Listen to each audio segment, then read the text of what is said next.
Tonight's video, we just ended our Capital War as well as our verses. So again, I get a lot of questions. How can I get more points?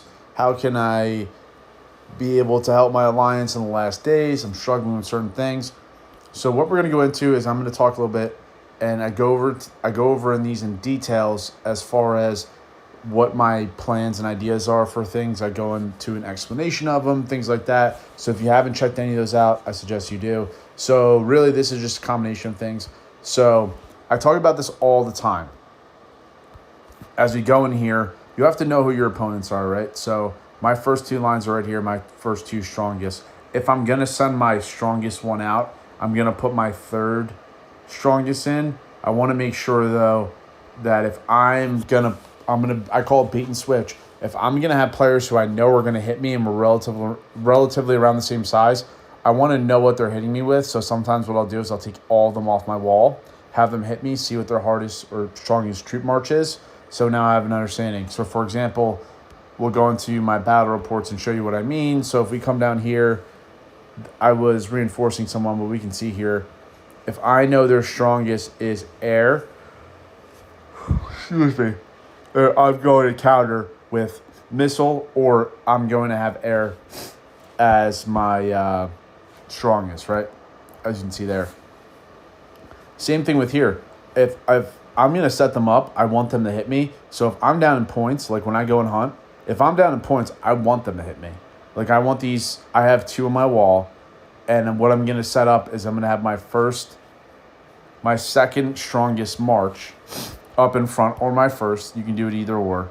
I like this because I know he's only sending one march and it's air, so he's going to crush this. This is going to take a lot away from him, and then I'm going to win the fight overall. So then we can see the total that I lost. We're relatively around the same. I lost a little bit more, but I still won the fight. So that's just an idea. They're going to take a substantial loss just as bad as you are, but you can see here how much I actually lost was nothing comparable, a little bit more. You see I lost 2,500. I had two marches. He had one. I did that on purpose because I know he's not going through my second. So I purposely knew he had air. I put my air there. I could have switched this up. It's really your preference. I do like going like this, my first two strongest. You can put your first, but if you have someone else who's going to come, I want to dwindle them down. So the advantage he has in the first one, I don't care that he wins. The second one, there's not going to be an advantage because he already took some of his troops away, and then overall I win the fight. So that's always good to look at, have an understanding. The next thing is battle reports. So I get this a lot. People say, when do I switch? When do I do what? Stick with what you're doing.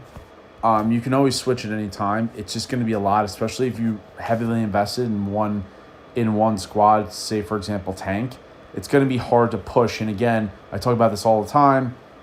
It's dependency on what you're doing. If you're a rally setter or leader, you're going to have to push more, obviously. So you'll see more bigger players who are going to have really good marches.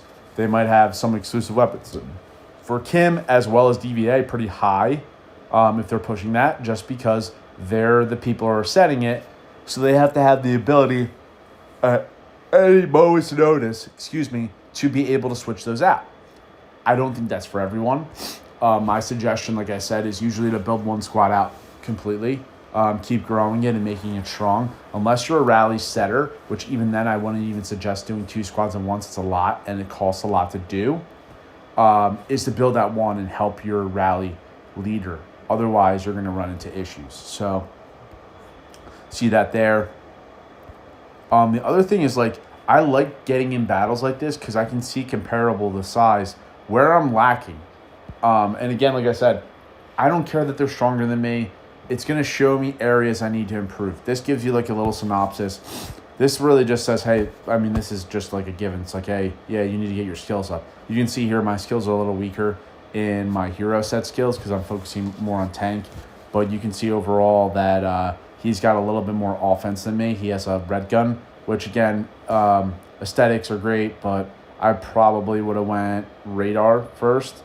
I would have kept the red gun that I had just because you'll see the output that each of them do. We can see here Morrison did heavy damage with the red gun, comparable to mine. which is 3 stars. So about 3 million more damage.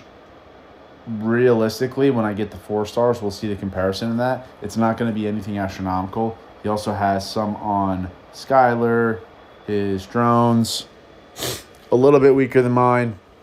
Again, the drones not really making a huge difference, more of everything else.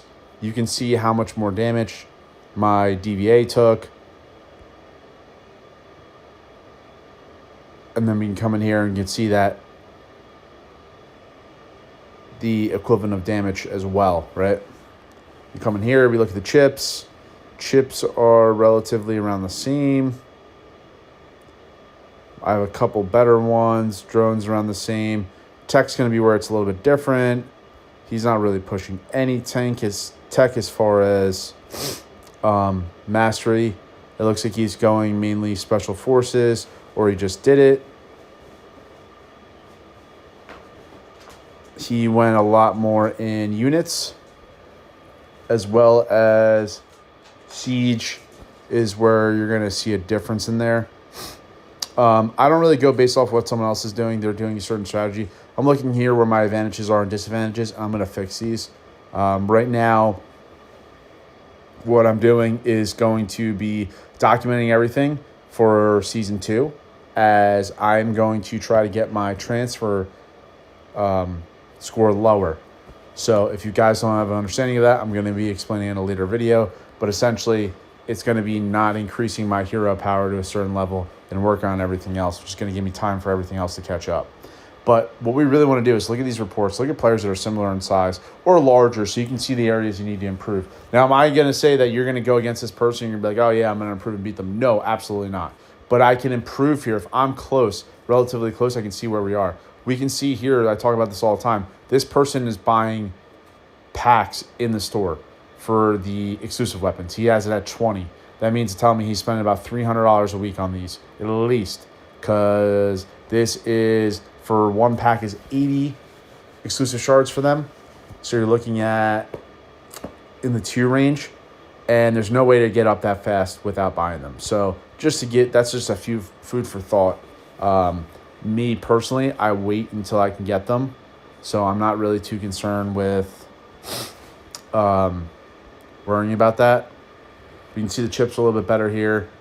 We can see his DVA is better.